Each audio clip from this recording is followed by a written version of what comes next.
बिस्मिल्लाहिर्रहमानिर्रहीम। अस्सलाम वालेकुम नाज़रीन। इस कहानी की से पहले आप 8 किस्तें सुन चुके हैं। अब 9वीं किस्त मुलाहिज़ा फरमाएं। बहरहाल जो हुआ सो ठीक हुआ। मिठल शाह ने बेजारी आमेज लहजे में कहा, रकम मलक साहब के हवाले करो ताकि हम घर चलें। नींद से आंखें बंद हुई जा रही हैं। मलक मोहम्मद हयात साहब ने नहायत शरीफाना अंदाज में रकम वसूल करके फौरन ही एक सिपाही के हाथ कहीं भिजवा दी और हम उनसे हाथ मिलाकर यूं बाहर आ गए गोया चंद शुरफा किसी कारोबारी मुआहदे पर अमल दरामद के बाद रुखसत हो रहे हूँ।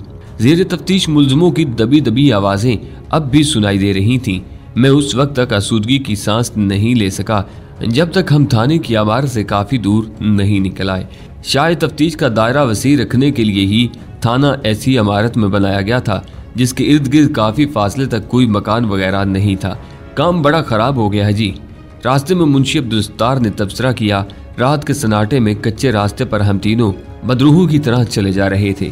कभी कभी इंसानों की जरा सी गलती उसकी सारी बादशाहत उलट जाती है। मिठल शाह ने ठंडी सांस लेकर कहा, खैर तुम ये जिक्र छोड़ो, ये बताओ कि हमारे पहलवान वापस आ गए या नहीं। पहलवानों से उसकी मुराद उसके गुर्गे थे। जी हाँ, घर बैठे ताश खेल रहे हैं, मुंशी अब्दुल सत्तार ने बताया। इरशाद ने तो एक और ही काम की तैयारी मुकम्मल कर ली थी। वापस आया तो कहने लगा, मैं थानेदार का घर देख आया हूँ। थाने से कुछ ही दूर सरकारी क्वार्टर में रहता है जिसकी 4 दीवारी 7 फुट 6 इंच ऊंची है और उसे भी फलांगने की जहमत नहीं करने पड़ेगी। थानेदार का 6 साला बेटा बाहर ही खेलता रहता है। अगर आज रात तक कोई बात न बनी तो इसके बच्चे को उठा लाऊंगा। फिर इससे पूछेंगे कि शाह जी को छोड़ना है या नहीं, लेकिन मैंने उसे मना कर दिया कि अभी इस हद तक जाने की जरूरत नहीं, कहीं बात ज्यादा ही न बिगड़ जाए। अच्छा किया जो तुमने उसे मना कर दिया, मिठल शाह बोला। मैं खुद भी इस मामले को सुलह सफाई से निपटाना चाहता था। बात तो पहले ही बहुत बिगड़ी हुई थी, वो तो हमारी कोई नेकी काम आ गई। घर पहुंचते ही मिठल शाह अपनी ख्वाबगाह में एक आरामदेह कुर्सी पर ढेर हो गया और थके थके लहजे में अब्दुल सत्तार से मुखातिब हुआ, बोतलें और गिलास मंगवाओ और सब साथियों को बुला लो। थोड़ी देर में मुलाजमों ने पीने पिलाने के तमाम लवाजमात सजा दिए और कमरा आदमियों से भर गया। जिसको जहां जगह मिली बैठ गया था। एक गैर रस्मी से इजलास का मंजर था। मैं मिठल शाह के ऐन सामने बैठा था। नहायत ही खामोशी से पीने का शुगल शुरू हो गया, गोया कोई जरूरी फर्ज अंजाम दिया जा रहा हो। माहौल पर सोगवारी सितारी थी। बिलाखिर मिठल शाह ने सकूत तोड़ा और खुमार से बोझल लहजे में सबको मुखातिब हुआ। दोस्तों, मैं तुम सब लोगों का शुक्रगुजार हूँ कि तुमने मुख्तलिफ हैसियतों में मेरे लिए हमेशा काबिल कदर खिदमात अंजाम दी है। मुझे यह ऐलान करते हुए बेपनाह दुख महसूस हो रहा है कि तुम में से बेशतर साथियों की रफाकत अब मुझे हासिल नहीं रहेगी। तुम लोगों को यह अंदाज़ा तो हो ही गया होगा कि अब मैं यहाँ कम अज़ कम चंद साल के लिए तो मुँह दिखाने के काबिल नहीं रहा। चंद साल बाद लोग बहरहाल सब कुछ भूल जाएंगे, लेकिन फ़िलहाल अफसाने गर्दिश करते रहेंगे। हालांकि सही बात किसी को भी मालूम नहीं होगी। बहरहाल अब मेरा ना रहना ही यहाँ बेहतर है। वैसे भी मेरा दिल बहुत अरसे से इस धंधे से और इस इलाके से कुछ उखड़ा उखड़ा सा है। चुनाचे मैं एक तवील आवारगी के लिए रवाना हो रहा हूँ। मेरी ज़मीनें यहीं रहेंगी और मुंशी अब्दुल सत्तार बदस्तूर उनका निज़ाम संभाले रखेगा। मुझे फ़िलहाल खुद भी नहीं मालूम कि मैं कहाँ जाऊँगा। बहरहाल मैं मुंशी अब्दुल सत्तार से रब्ता रखूँगा और रुपया पैसा भी जाहिर है इसी से मंगवाऊँगा। ऐन मुमकिन है कि सुकून कल्ब की तलाश में मैं बहुत ही दूर निकल जाऊँ और ये भी मुमकिन है मैं कभी लौट कर ही ना आऊँ। इन हालात में मुझे तकरीबन तुम सब लोगों को फारग करना पड़ेगा। बहरहाल मैं तुम में से किसी को भी बेरोजगार नहीं होने दूंगा। सबको रुखसत होते वक्त कम अज कम 4 माह की तनख्वाह दूंगा और सबको मैं अपने दोस्तों और शनासाओं के नाम रुक के देकर चाहूँगा। ये वो दोस्त और शनासा होंगे जो मेरी बात कभी टालेंगे नहीं और मेरे भेजे हुए आदमी को कहीं ना कहीं काम पर ज़रूर लगा लेंगे। यहाँ जैसी बेफिक्री और अय्याशी तो शायद तुम लोगों को मुयस्सर ना सके, लेकिन रोटी पानी तो चलता रहेगा। मैंने ये भी सोचा था कि तुम लोगों को यहीं रहने दूं। ज़मीन की आमदनी में से तुम लोगों की तनख्वाहें मिलती रहेंगी। तुम्हें अंदाज़ा ही होगा कि मैं माली बोझ को बोझ शुमार नहीं करता। हमेशा ही मैंने जिस शहाना अंदाज में दौलत हासिल की है उसी शहाना अंदाज में खर्च भी की है, लेकिन मैंने इस ख्याल के तहत अपना ये फैसला बदल दिया कि मेरी सरपरस्ती के बगैर तुम लोगों को तहफ़्फ़ुज़ हासिल नहीं रहेगा और ना ही यहाँ का निज़ाम दुरुस्त रहेगा। इसलिए मैं तुम लोगों को फारिग करने का नागवार फरीज़ा अंजाम दे रहा हूँ। दोस्तों, मैं अच्छा हूँ या बुरा हूँ, बहरहाल तुम्हारा साथी रहा हूँ। मुझसे अगर कोई गलती हुई हो, मैंने किसी का दिल दुखाया हो, तो मुझे माफ़ कर देना। उसने शराब का गिलास मेज़ पर रखकर सबके सामने हाथ जोड़ दिए। आखिरी जुमले उसने ऐसे जज्बाती अंदाज में कहे थे कि मेरा भी दिल भर आया। मुझे महसूस हुआ जैसे मेरी कोई बहुत ही अजीज हस्ती मुझसे जुदा होने लगी हो। हालांकि मेरा और उसका साथ महज चंद माह का था। मैं तो अपने महसूसात को दबाए ही बैठा था, लेकिन 2 आदमी तो धाड़े मार मार कर रोने लगे। शराब के गिलास उन्होंने अपने सर पर उलट लिए और फिर सीना को भी करने लगे, जैसे उनका कोई करीबी अजीज इंतकाल कर गया हो। मिठल शाह का खास गुर्गा इरशाद उसके कदमों में लूटने लगा। वो कई पैग पी चुका था और उसकी आंखों में खून उतरा हुआ था। चेहरा तपते हुए तांबे से मुशाबा नजर आ रहा था। दफतन वो उठ खड़ा हुआ और उसने नेफे से नहायत ही खौफनाक सी साख्त का खंजर निकाल लिया और हवा में लहराते हुए कहा, मुर्शद, अगर आप किसी के खौफ से इलाका छोड़कर जा रहे हैं तो मुझे हुक्म करें, मैं चंद मिनट में उसका सर लाकर आपकी खिदमत में पेश करता हूँ। वो थानेदार भी कोई मसला नहीं है, आप हुक्म करें तो उसे भी। उसने खंजर लहराते हुए दांत पीस कर कहा, इससे बात बनेगी नहीं, ज्यादा बिगड़ेगी इरशाद प्यारे, वरना मैं तो तुम्हें कभी का ये हुक्म दे चुका होता। मिठल शाह मुशफ़क़ाना अंदाज में मुस्कुराया। उसकी मखमूर आंखों में नमी की चिलमिलाहट थी। मैं अपनी बसात के मुताबिक किसी भी ताकत से टक्कर लेने के लिए तैयार हूँ, लेकिन कानून से इतनी एलानिया टक्कर देने के मैं हक में नहीं। बस मैंने जो फैसला किया है मैं इस पर कारबंद रहूंगा। मैं गुमसुम बैठा था और सबसे कम पी रहा था। मेरा ख्याल है मैं मिठल शाह से भी ज्यादा उदास था। मैं एक टक उसकी तरफ देखे जा रहा था। मेरी समझ में नहीं आ रहा था कि मैं उसका शुमार अच्छे लोगों में करूं या बुरों में। बड़ा ही अजीब किरदार था। इसी तरह वो वाकया भी अजीब ही था, जिसकी बदौलत बैठे बिठाए अचानक ही हमारी ये छोटी सी दुनिया तहबाला हो गई थी। रोजाना हर जगह इससे कहीं ज्यादा संगीन वाकयात रूनमा होते रहते थे, मगर इनसे शायद ही किसी को इतना नुकसान पहुंचा हो जितना हमें पहुंचा था। खुद मिठल शाह जिंदगी में जाने कितनी मर्तबा इस जुर्म का मुरतकब हुआ था, मगर उसका बाल भी बिका न हुआ था। फिर मुझे ख्याल आया कि शायद कुदरत को इसी तरह आखिरकार एक ना एक रोज किसी भी मामूली सी चीज किसी सैलाब के आगे बंद मानना होता है, किसी अमल को अंजाम तक पहुंचाना होता है। मुझे इस लड़की पर भी हैरत हो रही थी, जिसकी वजह से दरअसल हमारी बसात लपेटी गई थी। वो खुद मिठल शाह के सामने एतराफ़ कर चुकी थी कि वो कोई ऐसी पाकबाज दुशीज़ा भी नहीं थी और ख्वाह महबूब के कदमों में सही, लेकिन बहरहाल दुशीज़गी का चढ़ावा तो चढ़ा चुकी थी और शायद उसकी कोख में गुनाह का फल भी पल रहा था, तभी वो इतनी हवास बागता थी। उसके बावजूद उसने जाकर अपने वारसों को मिठल शाह की कारस्तानी बता दी थी और वो भी बात छुपाने की बजाय अपने वाकफकार थानेदार तक जा पहुंचे थे। लेकिन बाद में सारी कार्रवाई के दौरान वो लड़की या इसके वाली वारस कहीं नजर नहीं आ रहे थे। अगर थानेदार वाकई कार्रवाई आगे बढ़ाने का इरादा रखता था तो उनकी मौजूदगी के बगैर तो नहीं बढ़ा सकता था। मुझे मिठल शाह पर भी हैरत थी कि अपने खास कमरे में उस लड़की को देखकर यकलक थी किस तरह होशो आवाज को बैठा था। उस लम्हे मुझे ये ख्याल भी न आया था कि उस आदमी के मसाइल का एक हल ये भी है कि उसे 2-3 शादियां कर लेनी चाहिए। मुझे उस थानेदार पर भी हैरत थी। शुरू में वो गोया रेल का काला इंजन बना हुआ था, जिसकी भाप का वाल्व खुल गया था और भाप का एक फुनकारता हुआ तूफान उसके वजूद से बरामद हो रहा था। लेकिन हमें तांगे में कस्बे का चक्कर लगवाने और लोगों को हमारी रुसवाई का तमाशा दिखाने के बाद धीरे धीरे उसकी इनकलाबी रूह को जैसे करार आ गया था और फिर लेने देने की बात शुरू होते ही गोया उसके बॉयलर की सारी भाप खत्म हो गई थी। दिन चढ़े मैं सोकर उठा और नाश्ते से फारिग होकर मिठल शाह के कमरे में पहुंचा तो उसे बेहद मसरूफ पाया। वो अब्दुल सत्तार को तमाम मामलात नहायत तफसील से समझा रहा था कि उसे किस तरह तमाम इंतजामात चलाने होंगे। कुछ देर बाद मैं बोर होकर लोगों के झमघट्टे से निकलकर मिठल शाह की जमीनों की तरफ आ गया। मुजारे कामों में मसरूफ थे। सब लोग मुझे मिठल शाह के खास आदमियों में से एक कहते थे और अमूमन मुझे देखकर मस्कीन से अंदाज में दांत जरूर निकालते थे, लेकिन आज सब ने गोया मुंह फुलाया हुआ था और मेरी तरफ कीनातोज नजरों से देखकर सर झुकाकर यूं पहले से ज्यादा जोशो खरोश से काम में मसरूफ हो गए थे, जैसे वो तमाम मिट्टी पर किसी बात का गुस्सा निकाल रहे हो। मज़ारों में औरतें भी शामिल थीं। वो तो मुझे देखकर सुकड़ सिमट गई थीं और सर को इस हद तक झुकाने की कोशिश करने में मसरूफ थीं कि मुझे अंदेशा महसूस हुआ कि उनकी गर्दनें न टूट जाएं। मालूम नहीं उन लोगों को मेरी और मिठल शाह की गिरफ्तारी का पस मंजर किस हद तक मालूम था। किसी असल वाक़िफ़ हाल ने उन्हें सच बताया था या नहीं। बहरहाल उनका गुस्सा एक तरह से मजबूर का गुस्सा था। जिस पर उन्हें गुस्सा आ रहा था उसकी जमीनों पर काम भी जारी रखे हुए थे। उनकी मजबूरी जो ठहरी। मैंने भी अपनी सफाई पेश करने की कोशिश नहीं की। मालूम नहीं मुझे अब यहाँ रहना भी था या नहीं, और मालूम नहीं उनकी सुस्त रफ्तार खोपड़ियाँ मेरी बात को कबूल भी करती या नहीं। मैंने उनमें से किसी से बात करने की कोशिश नहीं की और टहलता टहलता वापस चल दिया। दोबारा डेरे के करीब से गुजरता हुआ मैं उस पुलिया तक जा पहुंचा जिसके एक सिरे पर गोया मेरा बचपन था और दूसरे सिरे पर जवानी। ये पुलिया उन दोनों किनारों को मिलाए हुए थी। सूरज जर्द हो चला था और कुंदनी धूप में नाले का गुदला पानी भी स्याल सोने की तरह चमक रहा था और मैं इस आईने में गुजरे हुए अयाम का धुंधला धुंधला सा अक्स देख रहा था।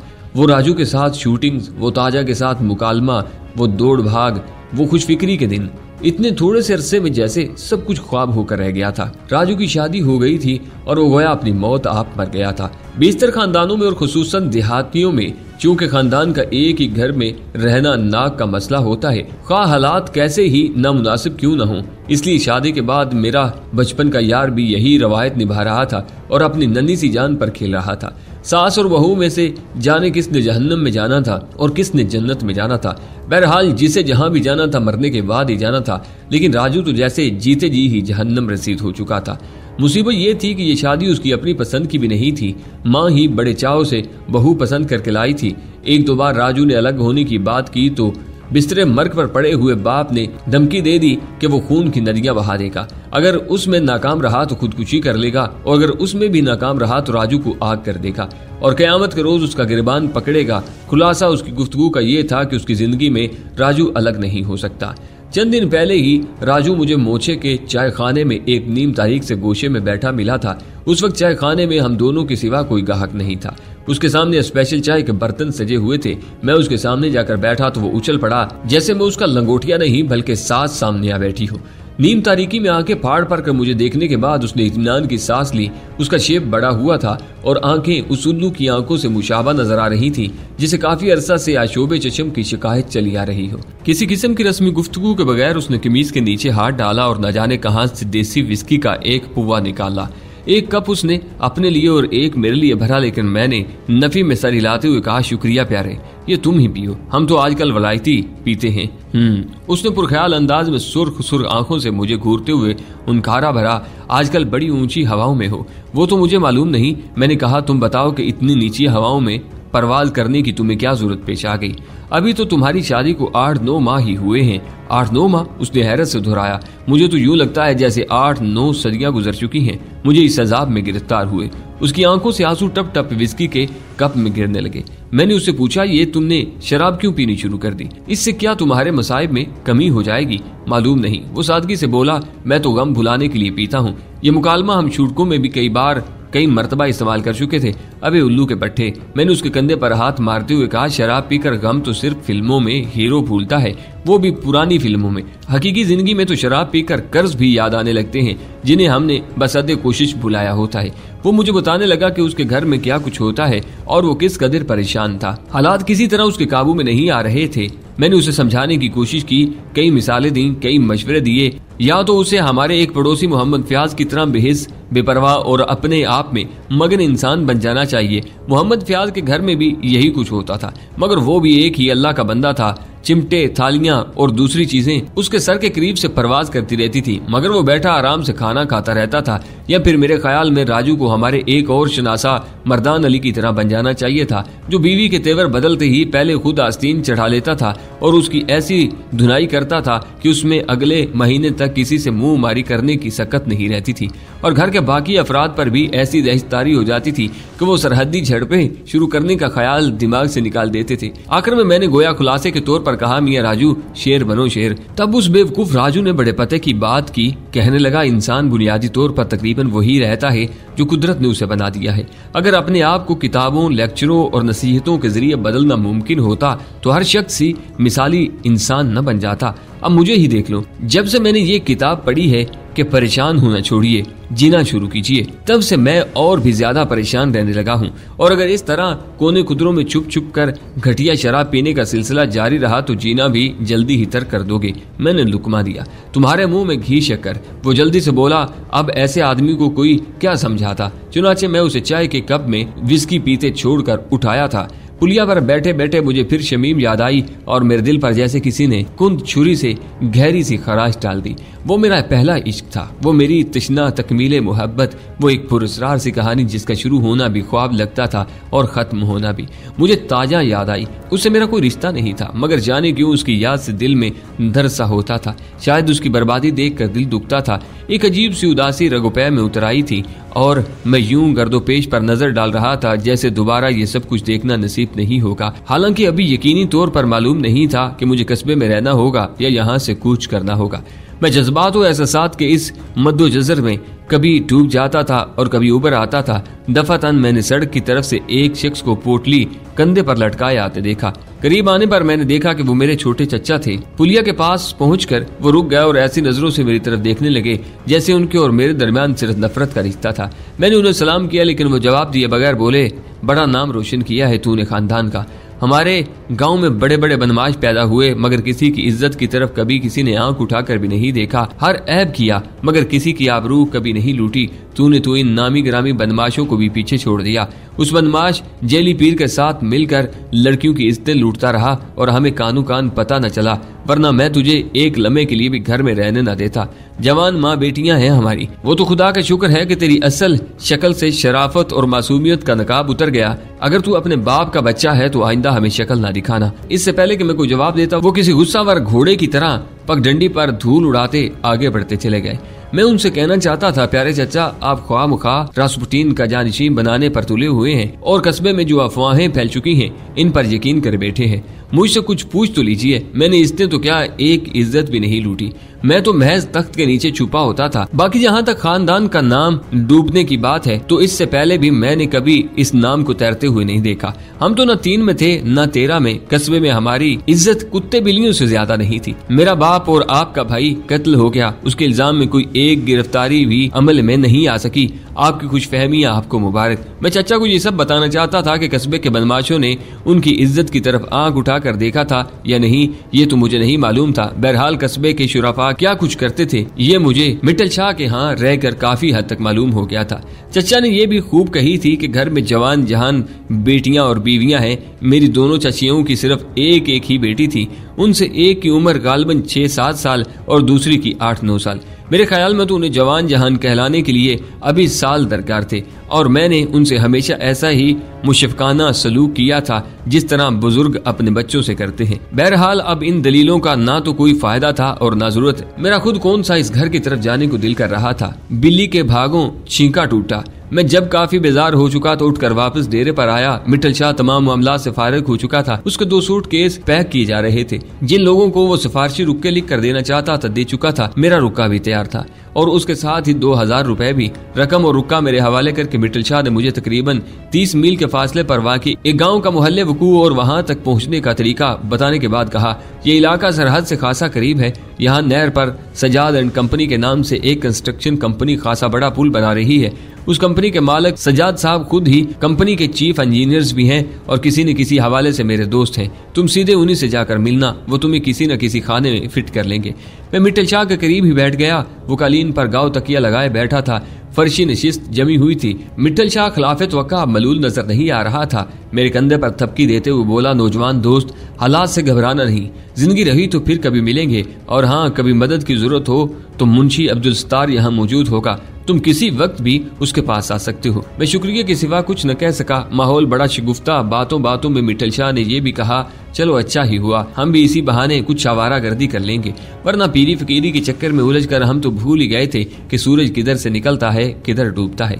वैसे पीर साईं, आपने एकदम ही यूं उखड़ने का फैसला क्यों कर लिया है? बॉडी गार्ड्स के सरदार अरशाद ने पूछा। ठीक है, पीरी फकीरी छोड़ दें, लेकिन जिम्मेदारी तो है। आप अपनी बादशाह पर मौजूद तो रहें। आपको कौन सा डेरे से बाहर जाना होता है जो लोग आप पर उंगलियां उठाएंगे? बस यार, दिल ही नहीं मान रहा। मिटल शाह ने जवाब दिया, जहाँ लोग हमारे पांव धो धो कर पीते रहे हों वहाँ अब इस आलम में रहने को दिल नहीं चाहता कि लोग हमें जाली पीर, फराडिया, असमतों का लुटेरा और न जाने क्या क्या समझे और पीठ पीछे 1000 तरह के अफसाने गढ़े। बेशक हम ज्यादातर डेरे पर ही रहते हैं, लेकिन कभी कभी बाहर भी जाना पड़ जाता है।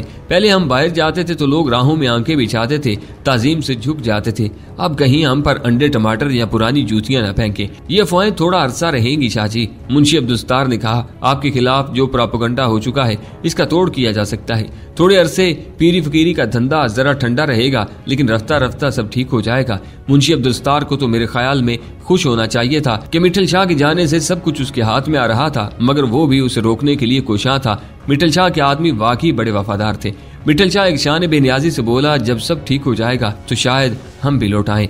इसी असना में 2 मुलाजिम बोतलों और गिलासों की कश्तियां उठाए कमरे में आ गए। फिर बर्फ लाई गई और दौर चलने लगा। ये हमारी अलविदाई महफिल है। मित्तल शाह ने ऐलान किया, हालांकि उसकी जरूरत नहीं थी। फिर वो अपना गिलास बुलंद करते हुए बोला, हम सब की खूबसूरत रफाकतों के नाम। मित्तल शाह की मुंशा पर दौर हल्का फुल्का ही रहा, इसलिए जब सब लोग उठे तो बाकायमी होशो हवास थे। खाने का इंतजाम दूसरे कमरे में था। सब आस्तीने चढ़ाकर अनवाउ अकसाम के खानों पर टूट पड़े। आज जाने क्यों सबको गैर मामूली भूख लगी हुई थी। नौकर खाना लाते लाते थक गए, तब कहीं जाकर खाने वालों ने जबड़ों को ब्रेक लगाए। खाने के बाद सिगरेटों और हुक्कों का दौर चला। उस वक्त तक रात गहरी हो चुकी थी। बिलाकर मित्तल शाह जाने के इरादे से उठ खड़ा हुआ। उसका तमाम जरूरी सामान जीप में लादा जा चुका था। वो जीप में ही जाने का इरादा रखता था और किसी को मालूम नहीं था कि कहाँ जा रहा था, खुद उसे भी नहीं। मित्तल शाह फर्दन फर्दन सबसे गले मिलने लगा। गुर्गों के सरदार इरशाद उसके गले लगकर एक बार फिर बच्चों की तरह भू भू करके रोने लगा। फिर साईं, आपके बगैर हम यतीम हो जाएंगे, वो हिचकियां लेते हुए बोला। मित्तल शाह ने उसे मुशक्काना अंदाज में डांट कर चुप करवाया। मुझे गले मिलते हुए मित्तल शाह बोला, मैं जाली पीर, लेकिन तुम्हारे मुतल्लक मेरी पेशगोई है कि तुम दुनिया में जरूर कुछ कर गुजरोगे। इन सारे लोगों में से मैंने सिर्फ तुम्हारे सीने में किसी आग की तपश महसूस की है। ये किसी चीज की तलब की आग है। इस आग की तपश कभी कभी मुझे भी महसूस होती थी, मगर मैं हमेशा इसे नासूदा ख्वाहिशों का अलाव समझ कर नजरअंदाज कर देता था। मगर ये कम वक्त मित्तल शाह भी अजीब आदमी था। अजीब वक्त पर कोई अजीब बात कर देता था। इंसान को पढ़ना बहरहाल उसे आता था। अगर उसने थोड़ी सी नफ्स कशी, मुतालिया और इबादत और रियाजत की होती तो शायद सचमुच पीर बन जाता। बिलाकर मित्तल शाह जीप में ड्राइविंग सीट पर जा बैठा। इंजन स्टार्ट करने से पहले उसने सीट के नीचे पड़ी हुई अपनी राइफल चर्मी खोल से निकाल कर चेक की, फिर इसे वापस वहीं रख दिया। इंजन स्टार्ट करके उसने हाथ हिलाया और दूसरे हीले में ताकतवर जीप धूल उड़ाती सड़क की तरफ चल दी थी। सड़क पर पहुंचने के कुछ देर बाद उसकी अकबी सुर्ख बत्तियां भी नजर आंदी बंद हो गई थी और इंजन की खफीफ सी घूं घूं भी मादूम हो गई। रात ने एक बार फिर सकूत और सन्नाटे का कफन पहन लिया। सब यूं सर उठाए अब भी मुंतजिर सी निगाहों से सड़क की तरफ देख रहे थे, जैसे मित्तल शाह 2-4 मील का चक्कर लगाकर वापस आ जाएगा। और सबका मुंह यूं लटका हुआ था जैसे उन्होंने अभी अभी किसी करीबी अजीज की मैयत दफन की हो। मेरा अंदाजा है कि सबसे ज्यादा उदास शायद मैं था, लेकिन अगर मैं आईना देखता तो मुझे यकीन है मेरा चेहरा किसी उदास इंसान का चेहरा नजर न आता। मेरा मसला यही था कि मैं उदासी को सिर्फ महसूस कर सकता था, उसे ना तो लफ्जों में बयान कर सकता था और ना ही उसका कोई खास तासुर मेरे चेहरे पर नजर आता था। बल्कि मैं इस दौरान किसी से कोई बात करने की सोचता था तो जहन में अल्फाज भी गैर संजीदा से ही आते थे। बिलाकर सब लोग डेरे की तरफ चल दिए। आज रात तो सबको हवेली में ही रहना था, सुबह अपनी अपनी मंजिलों की तरफ रवाना हो जाना था। मैं अपनी जगह ही खड़ा रहा तो मुंशी अब्दुस्तार ने रुक कर मुड़ते हुए कहा, तुम नहीं आओगे क्या? 2-4 रातों के लिए तो शाह जी सबको ही हवेली में रहने की इजाजत दे गए हैं, लेकिन मेरा दिल अब यहाँ ठहरने को नहीं चाह रहा। मैंने कहा, मैं इसी वक्त जा रहा हूँ। मैं कहना ये चाहता था कि दिल की खलश मुझे किसी भी तरफ को चल पड़ने पर मजबूर कर रही है और मुझे यूं महसूस हो रहा है कि दूर वीराने में खड़ा जैसे कोई मुझे बुला रहा है, लेकिन मैं ये नहीं कह सका। मुझे मालूम था कि ये उनकी समझ में आने वाली बातें नहीं थी। लेकिन इस वक्त कहाँ जाओगे? मुंशी ने हैरत से पूछा। शाह जी ने कहा था कि चोंडा की तरफ जाने वाली आखिरी बस अमूमन 12 बजे यहाँ से गुजरती है। मैंने जवाब दिया, अगर बस मिल गई तो मैं आज ही उस तरफ निकल जाऊंगा जहाँ शाह जी ने मुझे जाने के लिए कहा है। इससे पहले कि वो मजीद कुछ कहता मैं तेजी से घूमा और सड़क की तरफ चल दिया। कुछ देर बाद मैं सड़क पर पहुंच गया और एक तरफ खड़ा हो गया। चारों तरफ तारीकी और सन्नाटे का राज था। कभी कभार कोई कुत्ता फरियादी से अंदाज में भौंक उठता या कोई गीदड़ न जाने किस अलमिये पर गरियाजारी सी करने लगता और उनसे छह पाकर कोई झींगर भी अपना राग शुरू कर देता। लेकिन ये महज चंद लम्हे के लिए होता, उसके बाद फिर वही पुरहोल सन्नाटा। मेरी जेब में 2000 रुपए थे। मैं चाहता तो लाहौर भी जा सकता था, जो मेरी पुरानी आरजू थी। मेरा दिल मुझे उसकी तरकीब भी दे रहा था, लेकिन मुझे अंदेशा था कि मैं कोई माकूल जरिया माश तलाश करने से पहले ही ये रकम खा पी कर बराबर न कर दूं। बल खाती सड़क पर एक तरफ से 2 हेडलाइट्स नमूदार हुई जो चंद लम्हे बाद करीब आ गई। वो एक बस थी, पिंडी से बरास्ता सियालकोट लाहौर जाने वाली बस। उस वक्त उसका रुख लाहौर की तरफ था। मैं हेडलाइट्स की जद में आया तो ड्राइवर ने रफ्तार बिल्कुल कम कर ली और कंडक्टर ने दरवाजे से लटकते हुए चीख कर पूछा, कित्थे जाना है बाबूजी? मेरा बड़ी शिद्दत से दिल चाहा कि कह दूं लाहौर और लपक कर बस में चढ़ जाऊं, लेकिन जाने कौन सी ताकत मुझे जकड़े हुए खड़ी रही। मैं कुछ भी न बोला। बिलाकर कंडक्टर ने बाड़ी पर हाथ मारकर ग्रीन सिग्नल दिया और रफ्तार तेज होने से पहले ही वो चिल्लाया, बाबू को कहीं नहीं जाना, लगता है बेगम ने जूते मारकर घर से निकाल दिया है। मुझे कंडक्टर पर गुस्सा नहीं आया। उस वक्त मेरी सोचों में तेजी और तंदी नहीं थी। मैं सड़क पार करके दूसरी तरफ खड़ा हो गया। अब मैं फैसला कर चुका था, मेरे लिए बेहतर यही था कि एक बार मित्तल शाह का रुक्का लेकर सजाद एंड कंपनी में चला जाऊं। अगर कोई माकूल नौकरी मिल गई और कुछ बचत होती नजर आई तो मजीद कुछ रकम पसे अंदाज करके लाहौर चला जाऊंगा। खड़े खड़े मेरे पैरों में खून जमने लगा और ठंड महसूस होने लगी तो मैं आहिस्ता आहिस्ता इधर उधर दौड़ने लगा। ऐन उस वक्त जब मैं थक हार कर हवेली की तरफ वापस जाने का इरादा कर रहा था, दूसरी तरफ से 2 हेडलाइट्स चमकती हुई करीब आती नजर आई। मैंने दौड़ना बंद किया और जैसे ही रोशनी मुझ पर पड़ी, बस को रुकवाने के लिए हाथ हिलाना शुरू कर दिया।